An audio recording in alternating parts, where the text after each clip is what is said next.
Captain Jake Morrison sat in his command chair aboard Liberty One, watching the screens that showed empty space around Earth.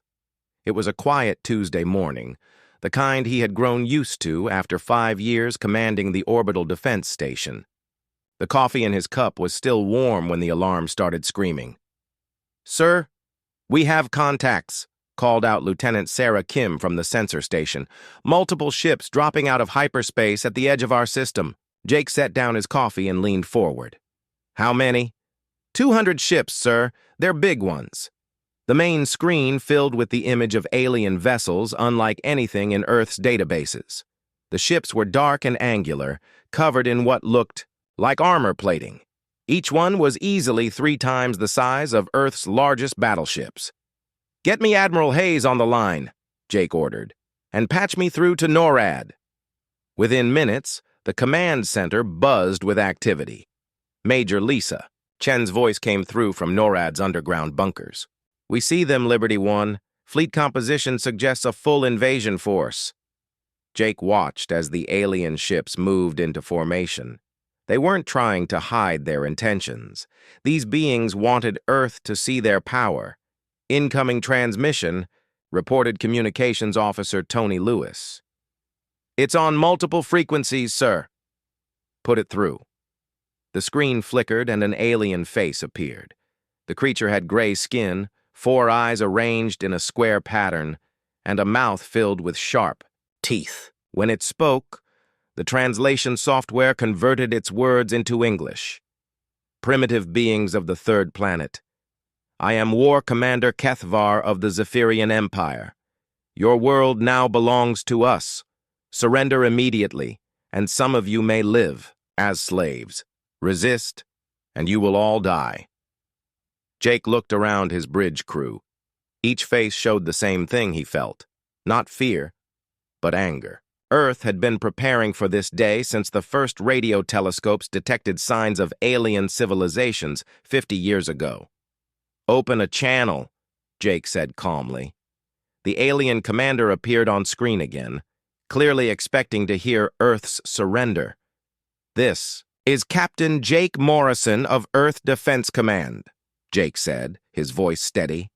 "Earth to unknown vessels. You have 30 seconds to withdraw from our system, or we will consider your presence an act of war." The alien's 4 eyes blinked in, what might have been surprise. Then Kethavar began laughing, a harsh sound that made the bridge speakers crackle. "You dare threaten the Zephyrian Empire? We have conquered 17 star systems. Your primitive world will fall within hours." The transmission ended. Jake counted to 30, then nodded to his weapons officer. "All stations, this is Liberty 1. Execute Defense Plan Alpha." What happened next would have shocked any alien intelligence that had been watching Earth. The supposedly primitive planet revealed defenses that had been hidden for decades. From the dark side of the moon, massive, railgun platforms rose from concealed bunkers. Each weapon was the size of a city block, powered by fusion reactors that had been quietly built over the past 20 years. Throughout the solar system, ships that had appeared to be asteroids or space debris suddenly came online. Their stealth systems shut down, revealing Earth's true space fleet. Admiral Frank Hayes commanded over 300 vessels, each one built with technology that combined human engineering with theoretical physics that most aliens had never mastered. "All ships, this is Admiral Hayes. Weapons free. Show them what Earth can do." The first volley from the lunar guns hit the Zephyrian fleet before they could react. Each railgun fired metal slugs at a significant fraction of light speed. The projectiles punched through alien shields like they were paper. Commander Kethvar watched in shock as 15 of his ships exploded in the first 30 seconds of battle.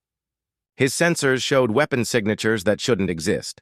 These humans were supposed to be using chemical rockets and kinetic weapons, not directed energy systems and adaptive AI targeting. "All ships return fire," he ordered. "Destroy their orbital stations." The Zephyrian fleet opened up with plasma cannons and antimatter torpedoes. But Earth's defenses had been built by a species that had spent thousands of years perfecting the art of war. Energy shields deflected the plasma. Point defense lasers destroyed incoming missiles. And human ships moved in patterns that seemed random but were actually controlled by tactical computers that could process 1,000,000 variables per second. Dr. Amanda Price watched the battle from her laboratory on Luna Station. As Earth's lead expert on alien technology, she had spent years studying radio signals and theoretical alien capabilities. What she saw now proved that humanity's preparations had been right on target. The alien ships are using the same design, principles throughout their fleet, she reported to Admiral Hayes. No variation, no adaptation. They've been using these exact same tactics for probably centuries. That's their mistake, Hayes replied as he watched another wave of Zephyrian ships fall to human weapons. We never stopped changing. The battle raged for 6 hours. Human ships darted in and out of enemy formations, using tactics borrowed from every era of warfare. Some attacked like ancient cavalry charges, others moved like submarine wolf packs. Still others used strategies developed for fighter aircraft in atmosphere. By the time the sun set over Earth, 60% of the Zephyrian invasion fleet was destroyed or disabled. The remaining ships retreated to the edge of the solar system, sending frantic messages to their home world. Commander Kethvar stared at his tactical displays in disbelief. His empire's finest fleet had been crushed by beings who were supposed to be primitive savages. Worse, the humans were now pursuing his retreating ships. How? He whispered to his second-in-command. How did they know? The answer was simple, though the Zephyrians couldn't understand it yet. Humanity had never stopped preparing for war because humanity had never stopped fighting wars.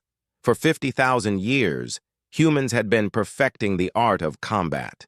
They had learned to fight with stones, then metal, then chemistry, then electronics, and finally with the power of stars themselves. But more than that, humans had learned something that the Zephyrians and most other alien species had forgotten. They had learned that the greatest weapon wasn't technology or numbers or even courage. The greatest weapon was the ability to adapt, to change, to become something new when the situation demanded it. As the Zephyrian survivors limped away from Earth, they carried with them a message that would soon spread throughout the galaxy. The third planet was not inhabited by primitive beings waiting to be conquered. It was home to something far more dangerous. It was home to humans. War Commander Kethvar sat in his damaged command ship, staring at reports that made no sense. His invasion force had been cut in half by primitives who should have surrendered at the first sight of Zephyrian ships. The shame burned worse than his wounds. Send word to the core worlds, he ordered his communications officer. Tell them we need the second fleet, all of it. 3 weeks later, 500 more Zephyrian warships arrived at the edge of Earth's solar system. This time, they brought siege weapons designed to crack planets open like eggs. Admiral Zekmar, Kethvar's superior, took command of the combined fleet. You were defeated by primitives, Zekmar said during their first meeting. This is impossible. See for yourself, Kethvar replied, showing him the battle recordings. They have weapons that should not exist. On Earth, humanity prepared for the second wave. Colonel Ben Tucker suited up in his space armor, checking his weapons one final time. His mission was simple but dangerous.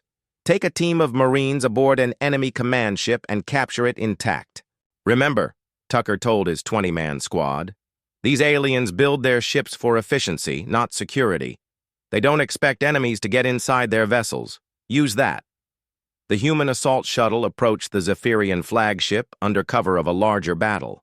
While Earth's main fleet engaged the alien force head-on, Tucker's team slipped through the chaos unnoticed. They docked with the enemy ship through a waste disposal port. The aliens had never considered that anyone would enter through their garbage systems. Tucker led his men through maintenance tunnels that were barely large enough for human bodies but perfect for their purposes. Air circulation shaft ahead, whispered Sergeant Kelly Adams over the comm. I can get us into their command section through the ventilation. The Zephyrians never saw them coming. Tucker's Marines emerged from air vents, waste pipes, and maintenance. Hatches throughout the ship. Within 30 minutes, they controlled the bridge and engineering sections. "This is Tucker to Admiral Hayes," the colonel reported. "Package secured. The ship is ours." Back on Earth, engineer Kelly Adams worked in the underground laboratories beneath Denver. Her job was to understand Zephyrian technology and make it better. What she found amazed her. "Their power cores are incredibly stable," she reported to the research team. "But that stability makes them predictable. If we overload the quantum matrix in a specific pattern, we can create a cascade failure." Within days, human fighters began using modified Zephyrian weapons that were 30% more powerful than the originals. The aliens had built their technology to last for centuries without change. Humans rebuilt it to be better in weeks. Admiral Zekmar watched his second assault fail just like the first. But this time it was worse. The humans were using Zephyrian ships against them. Modified alien weapons tore through his fleet formations. "How are they doing this?" he demanded from his tactical officer. "Unknown, sir. They appear to be improving our technology faster than we can deploy it." Captain Rick Barnes commanded one of the captured Zephyrian cruisers, using it to infiltrate enemy formations. The alien ships didn't fire on him because their computers identified his vessel as friendly. By the time they realized their mistake, Barnes had destroyed 3 command ships from point-blank range. "The trick," Barnes explained to his human crew, "is thinking like they think. They see a Zephyrian ship. They assume it's on their side. They never consider that someone might steal their technology and use it against them." Lieutenant Commander Amy Foster developed new fighter tactics from her base on Mars. She studied Zephyrian formation flying and found weaknesses that the aliens themselves had never noticed. "They fly in perfect geometric patterns," she told her. "Pilots. Beautiful to look at, but predictable. They never deviate, never adapt. Hit them from the angles they're not protecting, and their whole formation falls apart." The human pilots learned quickly. They flew in loose, chaotic patterns that looked random but were actually carefully coordinated. When Zephyrian fighters tried to engage them, the humans scattered like birds, regrouped, and struck from unexpected directions. Dr. Nathan Bell worked with captured navigation data, mapping Zephyrian supply lines and outposts. What he discovered changed the nature of the war. "They have mining colonies throughout this sector," he reported to Admiral Hayes. "Lightly defended, probably because they never expected anyone to attack them." Hayes smiled grimly. Time to teach them that assumption was wrong. Human ships began appearing at Zephyrian mining operations throughout known space. The aliens found their supply lines cut, their reinforcements destroyed before they could reach Earth. Worse, the humans didn't just destroy, they captured ships, stole technology, and learned everything they could about Zephyrian weaknesses. Commander Kethvar received reports of human attacks dozens of light years from Earth. It was impossible. These creatures had been trapped on one planet just months ago. Now they were striking throughout Zephyrian space. "How many ships do they have?" he asked his intelligence officer. "Unknown, sir.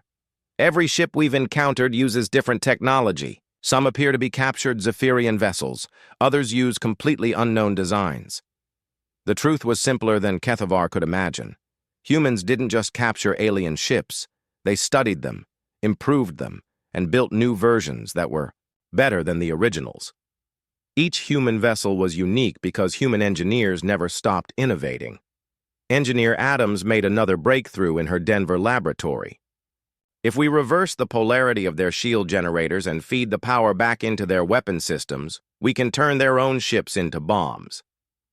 The next time Admiral Zekmar's fleet engaged human forces, half his ships exploded from the inside, out.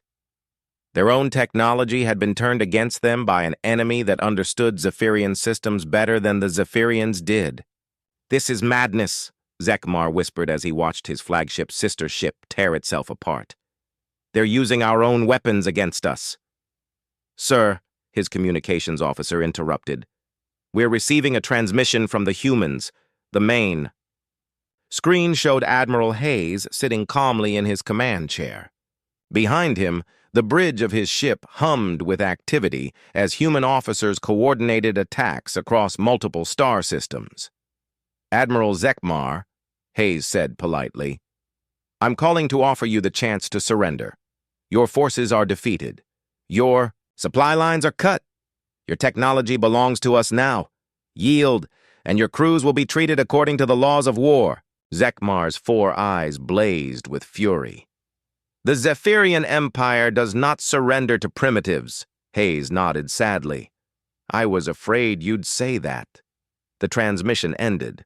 Within hours, the remaining Zephyrian ships found themselves surrounded by human vessels that appeared from nowhere. Stealth technology that the aliens had never developed allowed Earth's forces to strike without warning. But the humans did something that confused the Zephyrians even more than their advanced weapons. When alien crews abandoned their damaged ships, human rescue vessels pulled them from space and gave them medical treatment. Enemies were treated the same as allies.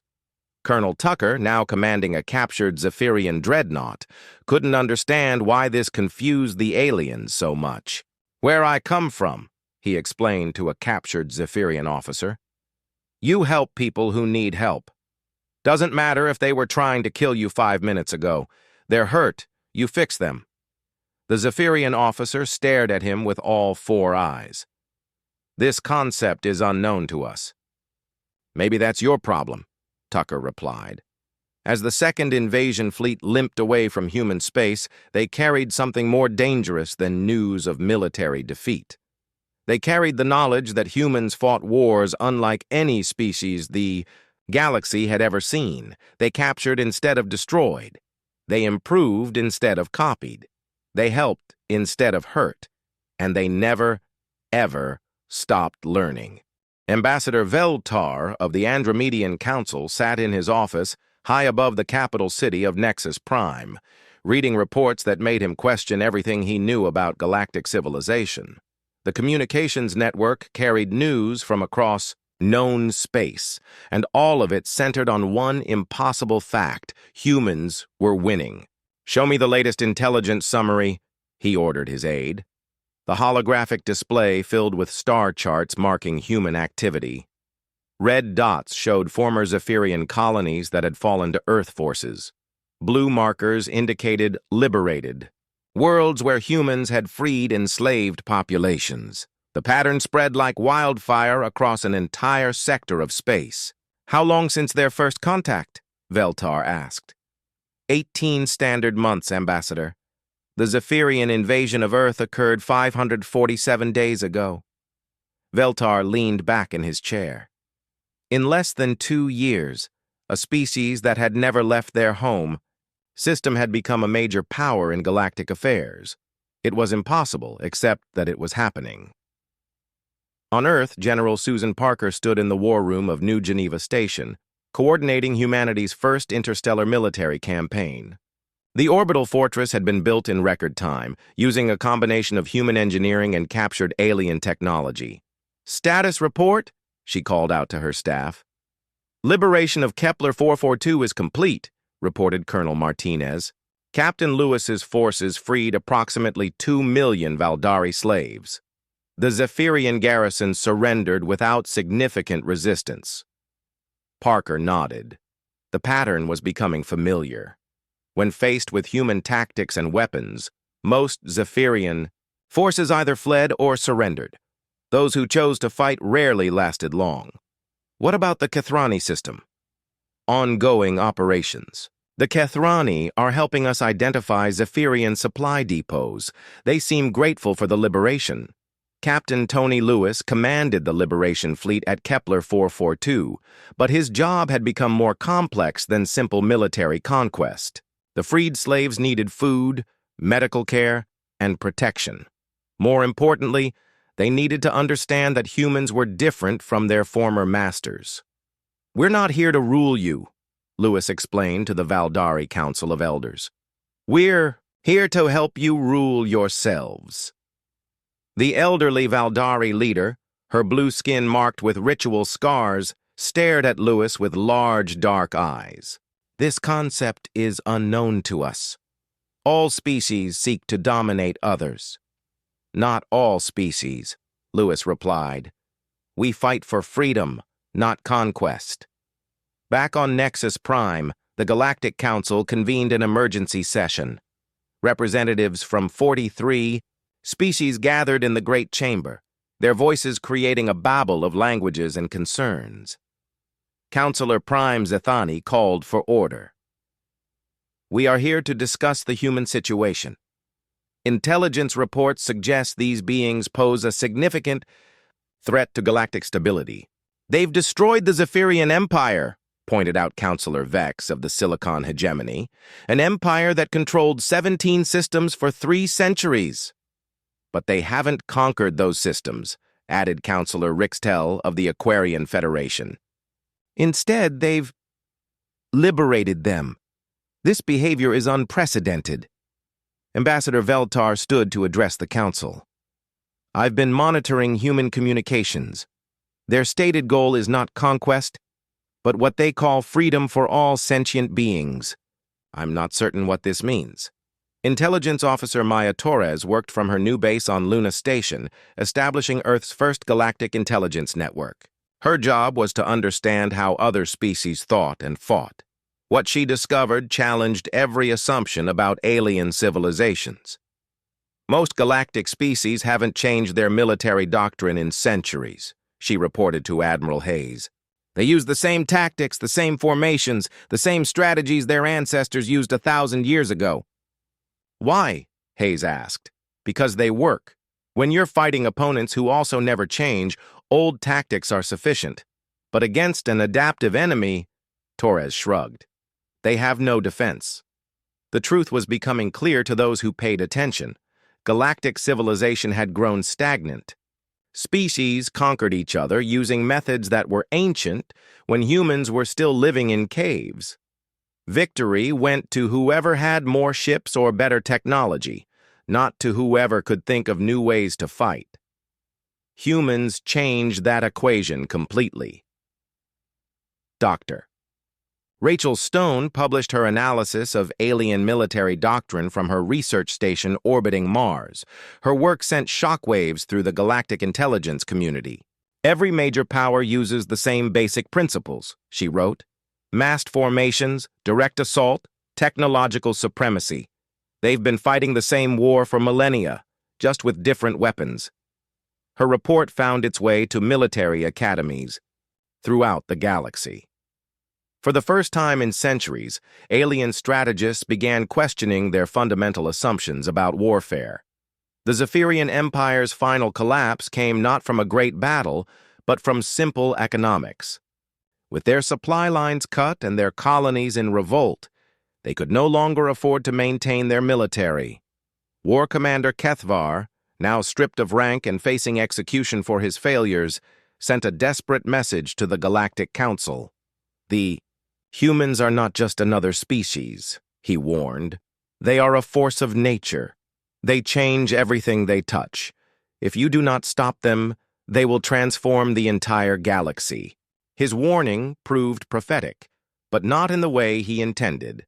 Captain Steve Walsh found himself teaching former slaves how to defend themselves on the liberated world of Proxima Centauri C. The Kathrani, a peaceful species that had been enslaved, for 60 years struggled to understand human military concepts. "You want us to fight?" asked Kethran, the Kathrani leader. "But fighting brings death and suffering." "Fighting brings freedom," Walsh replied. "If you can't defend yourselves, someone else will eventually enslave you again." Within months, Kathrani, militias using human tactics were defeating Zephyrian remnants throughout their home system. The concept spread to other liberated worlds. Species that had been conquered for generations began winning their own battles. The Galactic Council's observation fleet, led by Supreme Admiral Quindar, arrived at Earth 6 months after the Second Invasion's defeat. They expected to find a militaristic empire preparing for galactic conquest. Instead, they found something that confused them completely. Admiral Greg Nelson met the galactic delegation at Luna Station, treating them as honored guests rather than potential enemies. The alien observers were escorted through human facilities, shown human technology, and invited to observe human military exercises. "Why are you showing us this?" Admiral Quindar asked. "Do you not fear we will use this knowledge against you?" Nelson smiled. "Knowledge is meant to be shared. The more you understand about us, the better we can work together."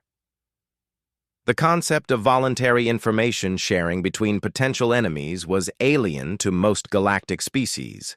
They hoarded their secrets, protected their advantages, and trusted no one outside their own borders. Humans did the opposite. Dr. Linda Hayes demonstrated humanity's latest scientific achievements to the galactic observers. Fusion power that was 90% efficient, faster than light communication that didn't require massive relay stations. Medical technology that could regrow lost limbs in days rather than months. "How long did it take you to develop these technologies?" asked science counselor Vextall. "The fusion breakthrough came last month," Hayes replied. "The communication system was finished 3 weeks ago. The medical technology, we perfected that yesterday." The galactic delegation exchanged worried glances. Technologies that should take decades to develop were being created by humans in weeks. It defied everything. They knew about scientific progress. The observation fleet's report reached the Galactic Council 7 months later. Counselor Prime Zethani read it aloud to the assembled representatives, his voice shaking with each word. "The humans represent an unprecedented phenomenon in galactic history," the report stated. "They are not simply another conquering species. They are a transformative force that fundamentally alters everything they encounter. Species that interact with humans emerge changed, more capable and more independent than before." The report continued with recommendations that shocked the Council. Rather than containing humanity, the observers suggested learning from them. Rather than fighting human expansion, they recommended studying human methods. "If we cannot defeat them," Admiral Quindar had written, "perhaps we should discover why they are so successful." The old galactic order had lasted for 3,000 years. It was built on the assumption that civilizations were static, that change came slowly, and that power belonged to those who could maintain control for the longest time. Humanity challenged every one of those assumptions. As news of human victories spread throughout the galaxy, something unprecedented began to happen. Species that had been enemies for centuries started cooperating. Enslaved populations began to revolt. Old alliances crumbled as member species demanded the same freedoms they heard humans were offering. The galaxy was changing, and there was no going back. The Galactic Council's emergency session had been going for 3 days straight. Representatives from dozens of species argued in the Great Chamber while their civilizations faced the greatest crisis in recorded history. Half the galaxy was asking for human advisors. The other half was preparing for war against an enemy they didn't understand. Counselor Prime Zethani looked exhausted as he called for order once again.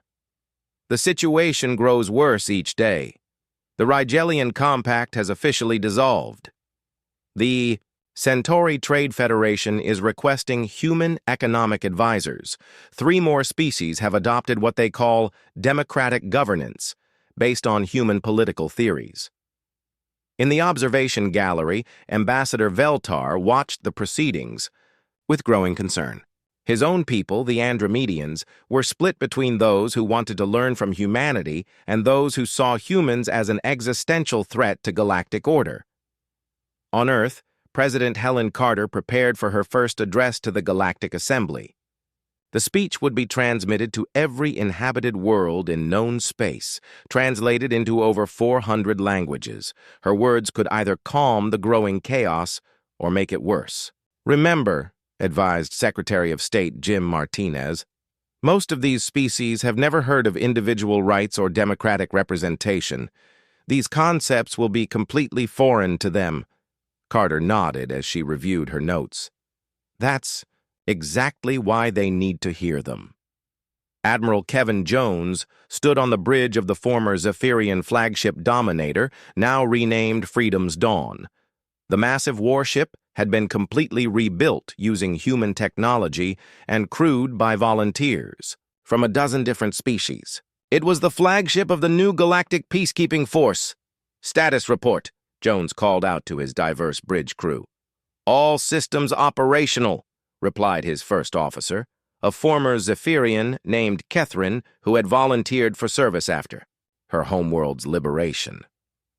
"The Valdari engineering team has finished installing the new shield generators." Jones smiled.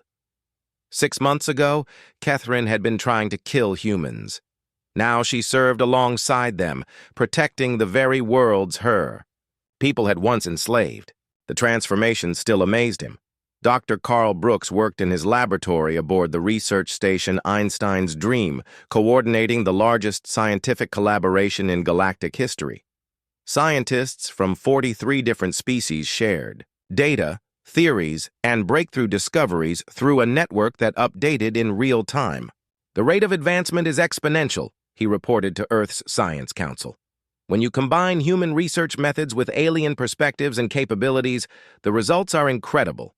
We've made more scientific progress in the past year than most civilizations make in centuries." The breakthrough came from an unexpected source. Dr. Velsani, a crystalline researcher who communicated through light patterns, discovered a way to combine human fusion technology with Andromedian quantum mechanics. The result was a power source so efficient that it could provide unlimited energy to entire star systems. "This changes everything," Brooks told his team. "With unlimited power, we can terraform dead worlds, provide clean energy to every inhabited planet, and expand civilization beyond anything we've imagined." But not everyone was happy with the changes. The hegemony of static worlds, a collection of species that valued tradition above all else, declared war on humanity and anyone who supported human ideals. "The humans are a cancer," proclaimed Hegemon Rixvar in his declaration of war. "They spread chaos wherever they go. They must be stopped before they destroy the natural order of the galaxy." The war lasted exactly 17 days. General Susan Parker coordinated the defense against the hegemony from her command center on New Geneva Station. She watched as human-trained forces from dozens of worlds worked together to repel the invasion. "The enemy is using standard galactic tactics," reported Colonel Adams. "Massed formations, direct assault, no adaptation to changing conditions." "Then, we know how to beat them," Parker replied. "All forces, execute Plan Sigma." The hegemony forces found themselves facing an enemy unlike anything in their experience. Human ships appeared from nowhere, struck hard, and vanished before they could respond. Liberated worlds defended themselves using tactics that made no sense according to traditional military doctrine. Worse for the attackers, their own forces began to defect. Hegemony soldiers who were captured and treated humanely often chose to join the forces they had been sent to destroy. The concept of voluntary military service was so alien to them that many had never considered they had a choice. Commander Julie Adams led the final assault on the hegemony capital world. But instead of the conquest the defenders expected, she offered something that shocked them completely. "We're not here to conquer you," she broadcast to the planet. "We're here to liberate you from your own government. Any citizen who wants to leave is free to go. Any who want to stay can help us build a better society." The hegemony government collapsed within hours, not from military defeat, but from mass desertion. When given the choice between oppression and freedom, most beings chose freedom. Dr. Rachel Stone studied the aftermath of the brief war from her research facility. "It's fascinating," she told her colleagues. "The hegemony wasn't defeated by superior weapons or tactics. They were defeated by superior ideas." The old Galactic Council held its final session on a Thursday. Counselor Prime Zeth Ani looked around the chamber at the empty seats. Two-thirds of the member species had withdrawn to join the new United Galactic Federation that humans had proposed. This institution has served the galaxy for 3,000 years, he said to the few remaining representatives. But perhaps it is time for something new.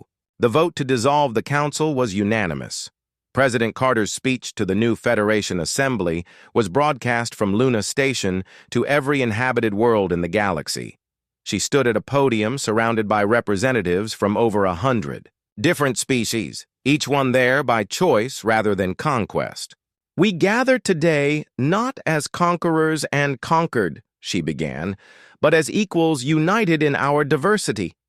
Each species brings unique strengths, perspectives, and capabilities. Together, we can build a galaxy where freedom and prosperity are not privileges to be earned, but rights to be protected." The translation took several minutes as her words were converted into hundreds of different languages.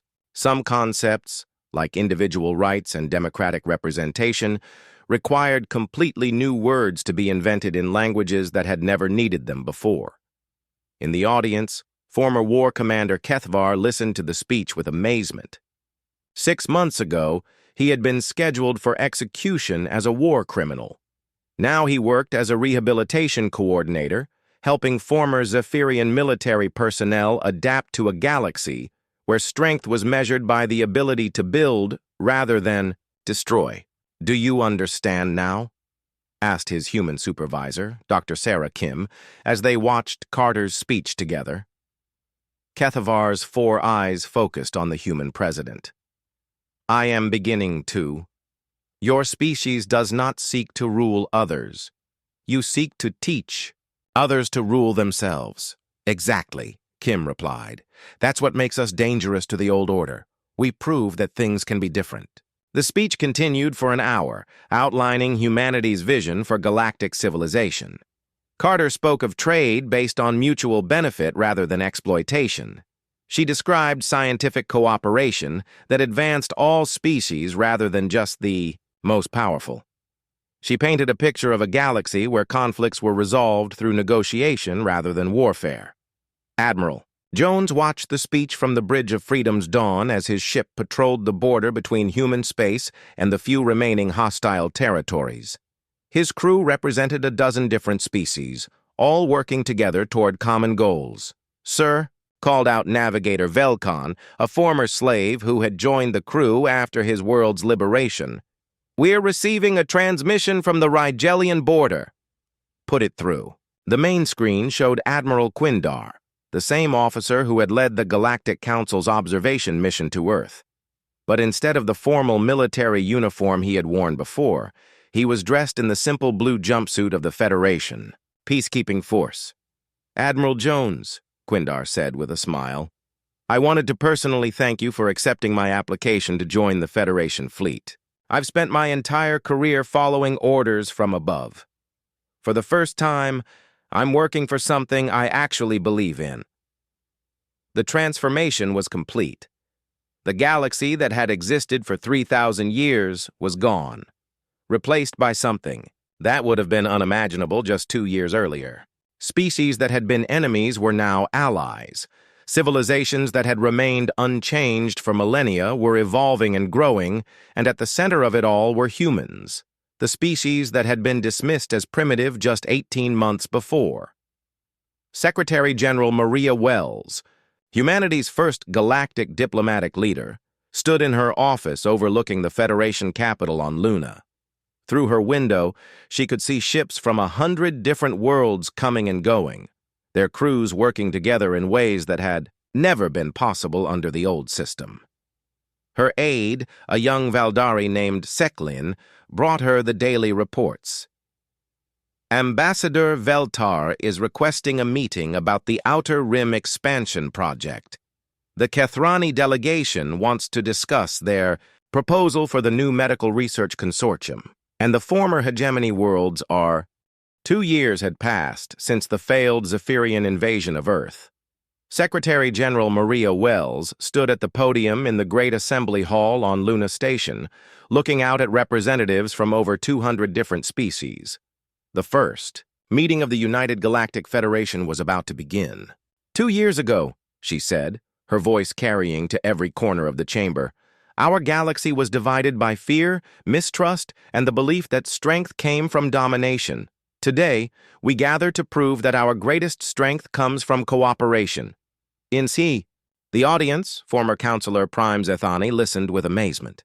His species, the Nexari, had ruled the old Galactic Council for 1,000 years. Now they were just one voice among many, and somehow that felt more powerful than the authority they had once wielded. President Helen Carter watched the proceedings from Earth, where she was coordinating humanity's latest project, the Terra Nova initiative aimed to terraform 100 dead worlds throughout the galaxy, providing new homes for refugees and displaced populations. Status report on the Kepler sector, she asked her aide.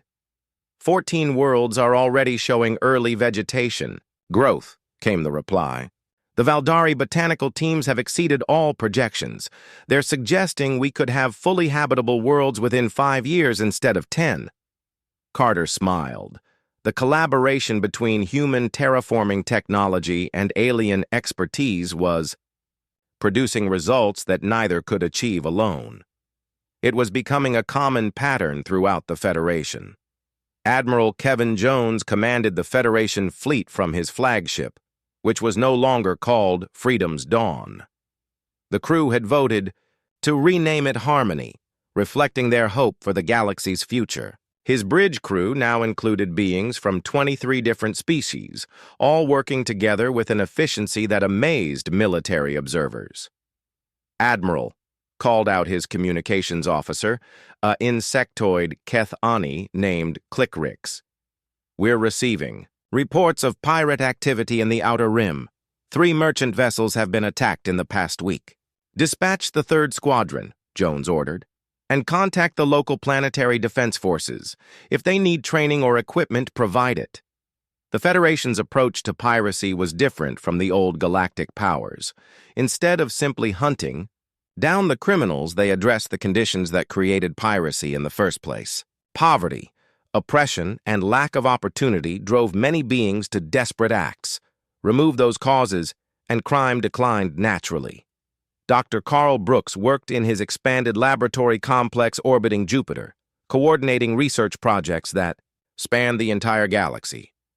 The Galactic Science Consortium had grown beyond his wildest dreams, with over 10,000 researchers from more than 100 species sharing data and discoveries. We've had 3 major breakthroughs this week alone, he reported to the Federation Science Council. The Crystalline Collective has developed a new form of quantum computing that's 1,000 times faster than anything we've seen before. The Aquarian Federation has created a water purification system that can clean an entire ocean in months. And the human team on Proxima Station has figured out how to grow food in zero gravity without soil or water. Each breakthrough was immediately shared with every member of the consortium. The old practice of hoarding scientific knowledge for competitive advantage had been replaced by open cooperation that benefited everyone. Commander Julie Adams found herself in an unexpected role as the Federation's first Minister of Reconstruction. Her job was to help former enemy civilizations transition to peaceful membership in the galactic community. It was more challenging than any military campaign she had ever fought. The former hegemony worlds are struggling with the concept of individual choice, she reported to the Federation Council. Many of their citizens have never made a decision for themselves. They're asking us to tell them what to do. What's your recommendation? Asked Secretary General Wells. Time and patience, Adams replied. Freedom is like a muscle. If you've never used it, it takes practice to get strong. The Federation had established transition schools on dozens of worlds, teaching former subjects of authoritarian regimes how to participate in democratic society. The courses covered everything from basic voting procedures to the rights and responsibilities of citizenship. On the former Zephyrian homeworld, Kethvar worked with human counselors to help his people understand their new place in the galaxy. The once mighty empire had become a member world of the Federation, its military converted to peacekeeping and disaster relief operations. "My children ask me about the old days," he told Dr. Sarah Kim during one of their regular sessions. "They want to know why we conquered other worlds instead of helping them." "What do you tell them?" Kim asked. "I tell them that we were afraid. We thought the galaxy was a dangerous place where only the strong survived. We didn't understand that. Making others strong made us stronger too. The economic transformation was as dramatic as the political changes. The Federation had replaced the old system of resource extraction and slave labor with cooperative trade networks that benefited all participants. Worlds that had been poor under the imperial system prospered as Federation members. Dr. Linda Hayes published her analysis of the Federation's first 2 years in the Galactic Economic Review. "Gross galactic product has increased by 300%, she wrote. More importantly, the benefits are distributed more evenly than ever before. The poorest worlds have seen the greatest improvements in living standards. The key was the Federation's approach to trade. Instead of exploiting weaker civilizations, stronger members helped them develop their own capabilities. A world that started by exporting raw materials might receive Federation assistance to build processing facilities, then manufacturing plants, and eventually their own space-based industries. Not everyone was happy with the changes. The Isolationist Alliance, composed of species that wanted nothing to do with the Federation, maintained their own territory in a distant spiral arm. They watched the galactic transformation with suspicion and hostility. "The humans are destroying the natural order," declared Overlord Vexnari of the Static Empire. "Civilizations are meant to rise and fall according to their strength. This artificial equality will lead to galactic collapse." But even among the isolationists, younger generations questioned their leaders' policies. Secret communication networks carried Federation broadcasts to worlds that officially banned them. The ideas of freedom and cooperation proved impossible to contain. Admiral Greg Nelson, now serving as the Federation's ambassador to neutral worlds, made regular diplomatic missions to isolationist territories. His job was not to force them to join the Federation, but to keep communication channels open. "We respect your right to self-determination," he told the Isolationist Council during his latest visit. "All we ask is that you respect the same right for your own citizens." The question struck at the heart of the isolationist position. They claimed to value independence while denying it to their own people. Some council members were beginning to see the contradiction. The Federation's military, under Admiral Jones's command, faced new challenges as it grew. How do you maintain a unified force when your personnel come from species with completely different biologies, psychologies, and cultural backgrounds? The answer came from an unexpected source. Lieutenant Commander Amy Foster, now serving as the Director of Integrated Training, developed programs that turned diversity into strength rather than weakness. "We don't try to make everyone the same," she explained to visiting military observers. "We teach them to use their differences as advantages. Aquarian personnel excel in underwater operations. Crystalline beings can communicate instantly across light years. Humans are good at adapting to unexpected situations. Put them together properly, and you get capabilities that no single species could achieve." The new training programs were so successful that even some isolationist worlds requested Federation military advisors to help modernize their defense forces. The appeal of effectiveness overcame ideological resistance. On Earth, the changes were just as dramatic as anywhere else in the galaxy. Cities that had been built for humans now accommodated beings from dozens of different worlds. Schools taught galactic history alongside human culture. Children grew up speaking multiple languages and considering alien classmates as normal as human ones. Captain Steve Walsh commanded Earth's first integrated planetary defense force, with personnel drawn from throughout Federation space. The symbolism was important. Earth, the world that had started the galactic transformation, trusted its defense to beings from across the galaxy. "It's remarkable," Walsh told his staff during their weekly briefing. 2 years ago, we were preparing to fight an alien invasion. Now we're working alongside former enemies to defend our shared values. The Federation faced its greatest test when the Devourers, a machine intelligence from beyond the galactic rim, began attacking outer colonies. These beings consumed entire worlds to fuel their expansion, turning planets into resources for their ever-growing fleet. The old galactic powers would have faced this threat alone, each species protecting only its own territory. The Federation responded differently. Within days of the first attack, ships from over 50 different worlds were racing toward the threatened sector. Human tactical coordination,